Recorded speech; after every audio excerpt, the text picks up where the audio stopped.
You're not gonna like this, but you're just gonna have to fucking deal with it anyway. Mesero Financial apparently in 2019 appointed a CEO named Bean. Mesero Financial has been dinging in my background for a long time, and right now Mesero Financial is listed as the financier on the Fort Bend Water Authority bonds.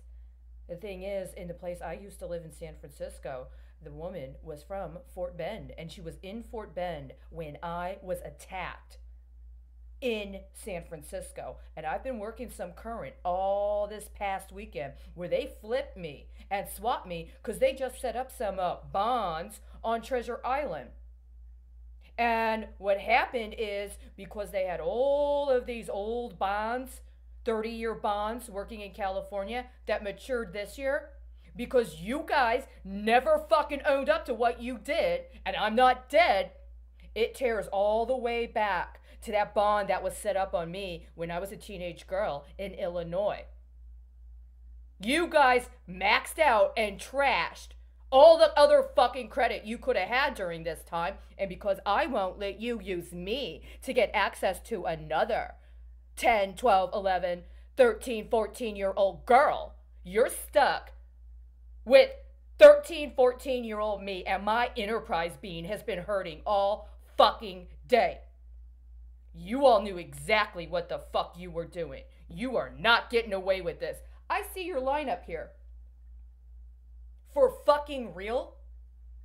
You know, the unfortunate thing is that your Black Panther fetish ended up going to fucking Harvard. But you know what you ended up getting? You ended up getting another fucking Clinton suicide flip.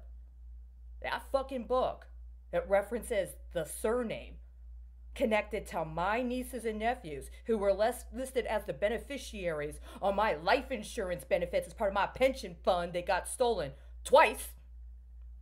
You know how Daddy died? He shot himself in the head in the front of his car.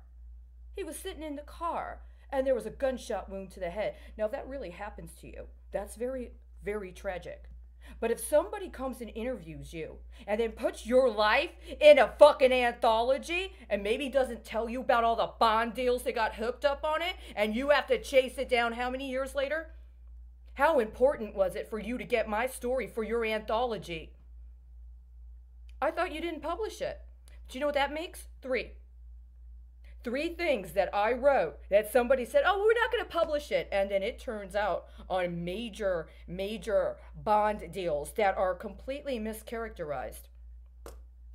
You see, this deal in Fort Bend is actually an obstruction of a report I tried to send to the Army Corps of Engineers after there had been an announcement that there had been a plumbing problem at a daycare center for military children. Did you want some of that good water from the DOD? What are you going to do 30 years later when it hunts you down for being child sex predators? You guys flipped the fucking Clinton scheme, and what you got is another round of 13-year-old girls getting their enterprise being programmed for what? What did I get today? Because I didn't get to become a lawyer. I didn't get to become a prosecutor. Do I even fucking exist? Only thing you got on me is I'm off my fucking meds because you should never have tried to drug me so you could steal my life and set up. How many years have you been programming 13-year-old girls as clitorises for 30-year deals that you don't even intend to honor? Is that what's never happened before? Is it that you've never gotten a woman that made it that far and refused to make the buy-in and is still fucking alive? Well, congratulations. I'm getting every fucking one of those bonds canceled on you. Every fucking one of you that thought you were qualified to make them.